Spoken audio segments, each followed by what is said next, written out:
प्यारे बहनों और भाइयों, मेरा नमस्कार स्वीकारो। देखिए, आज हम आपके लिए बता रहे हैं कि साधना में, ईश्वर प्राप्ति में साधक के लिए दिव्य और वीर और पशु, इन तीन भावों की शक्ति प्रधान है ज़्यादातर। तो जैसे मान के चलिए, पशु भाव से ज्ञान की सिद्धि होती है, इसीलिए पशुवाचार का निरूपण किया गया है। और वीर भाव से क्रिया की सिद्धि होती है, इसमें वह साक्षात रुद्र हो जाता है, इसमें कोई संशय नहीं है। यानी दिव्य भाव और वीर भाव एक प्रकार से भिन्न भिन्न नहीं है, वह एक ही प्रकार का है। और खंड सर्वगत, यही दिव्य भाव का लक्षण है। अब मान के चलिए, खंडम, यह ब्रह्मांड आत्म स्वरूप है। इस प्रकार का आत्म स्वरूप ही दिव्य भाव कहलाता है। यानी देव दर्शन को दिव्य भाव कहा जाता है। सभी जगह, यहाँ नहीं, सभी जगह का मामला है ये। दिव्य भाव को ही आत्म साक्षात्कार या आत्मदेव कहते हैं। अब मान के चलिए, दिव्य भाव का उदय होने पर देवता का दर्शन होता है। यानी आपके अंदर ये इच्छा हो कि मैं भगवान का साक्षात्कार करना चाहता हूँ, उसके दर्शन करना चाहता हूँ और शुद्ध रूप में करना चाहता हूँ। हनुमान जी, राम और कृष्ण के साकार रूप में दर्शन नहीं, यानी मतलब असली रूप का मैं दर्शन करना चाहता हूँ, तो दिव्य भाव कहते हैं प्रकाश रूप को।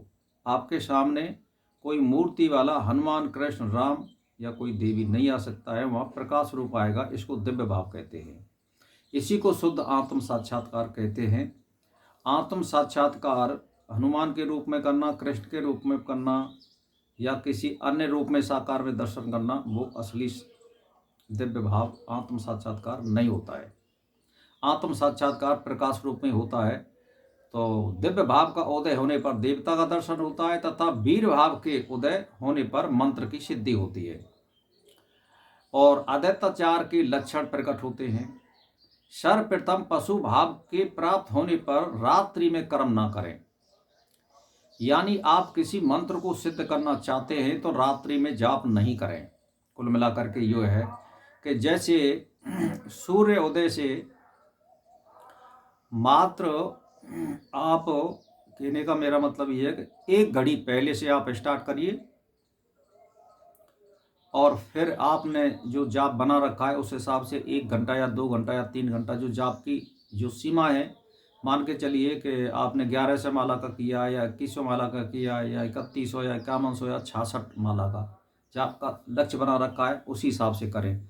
लेकिन सूर्योदय से 1 घड़ी के लगभग पहले से ही स्टार्टिंग करें आप। तो इसमें रात्रि में मतलब ये है कि आप जाप करते हैं और मंत्र की सिद्धि करना चाहते हैं तो उसमें देरी होती है और वो सिद्ध नहीं हो पाता है। ये दिन में ही होते हैं, सूर्य की उपस्थिति में सभी कार्य। तो पशु भाव का मतलब ये होता है, तो दिन में ही स्नान, पूजा, नित्य क्रिया का आचरण करें। पशु भाव से, शुचि भाव से कर्म करने पर भी सभी कार्य पुनश्चरण के समान होते हैं।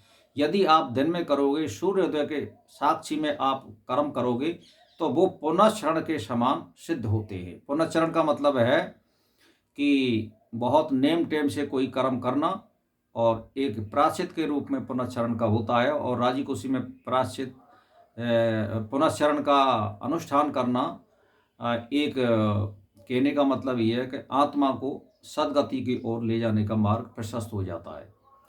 तो मान के चलिए कि पशु भाव के बिना निश्चय पूर्वक कौन अपने इंद्रियों का विजय प्राप्त कर सकता है। पशु भाव से इंद्रियों का दमन होता है। इंद्रियों का दमन का मतलब यह है कि अगर आप मंत्र का जाप कर रहे हैं और उसमें दृढ़ विश्वास है तो इंद्रियों का दमन ऑटोमेटिकली हो जाएगा, अगर आपको दृढ़ विश्वास है। तो मैंने एक ही बात बताई है कि दिव्य और वीर और पशु भाव। दिव्य भाव का मतलब होता है परमात्मा का साक्षात्कार करना या आत्मा का साक्षात्कार करना या भगवान के दर्शन करना। लेकिन ये सभी प्रकाश रूप में अगर दर्शन करना चाहते हैं, इसी को शुद्ध या दिव्य साक्षात्कार कहते हैं। साकार में साक्षात्कार करना वो शुद्ध नहीं माना जाता है, क्योंकि परमात्मा हमेशा हमारी आत्मा भी निराकार है। इसका शरीर से अभेद संबंध है, ये साकार नहीं है। तुम्हारे इस शरीर में जब तक इसके भोग प्राप्त हैं, प्रारब्ध है, तभी तक इसका संबंध है। और आप इसको काट के पटक दीजिए, तभी वो नहीं मिलेगी। आप किसी वैज्ञानिक से इसको सिद्ध करना चाहें तो इसमें शरीर में आप इसको ढूंढ नहीं सकते, क्योंकि इसका अभेद संबंध है और निराकार ही इस शरीर को चला रहा है। वो दिखता भी नहीं है, वो केवल अनुभव कर सकते हैं आप।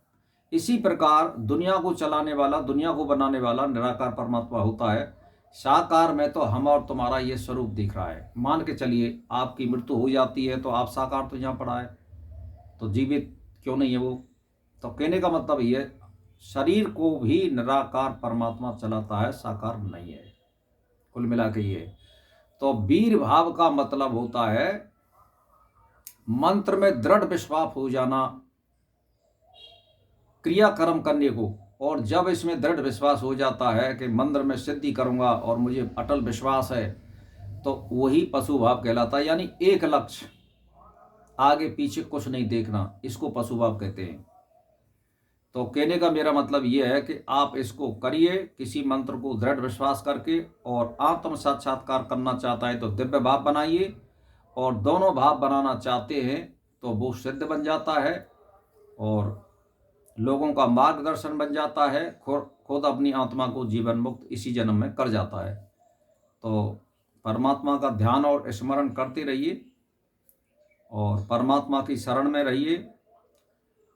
पैसा धेला या धन संपत्ति माया मोह, इससे छोड़िए, क्योंकि ये तो प्रारब्ध से प्राप्त होता है। और जिसको प्राप्त नहीं होता है वो कितना भी जोर लगा ले, इस जीवन में वो सफलता नहीं प्राप्त कर सकता है। तो कहने का मतलब ये है कि शुभ कर्मों का फल अगला जन्म होता है, वो प्रारब्ध बन जाएगी आपकी। तो शुभ कर्मों पर जोर है, परमात्मा की शरण में रहिए। और इस परमात्मा ही हमें तुम्हें सबको चला रहा है, आगे पीछे सब जगह वो देख रहा है। और आत्मा आपको मैंने बता दी है, सत्य कर्म करने के लिए, मुक्ति करने के लिए मनुष्य जन्म मिलता है। आप सोच लीजिए। तो आज का वीडियो हम यहीं पर समाप्त करते हैं। इसी के साथ मेरा नमस्कार स्वीकार हो।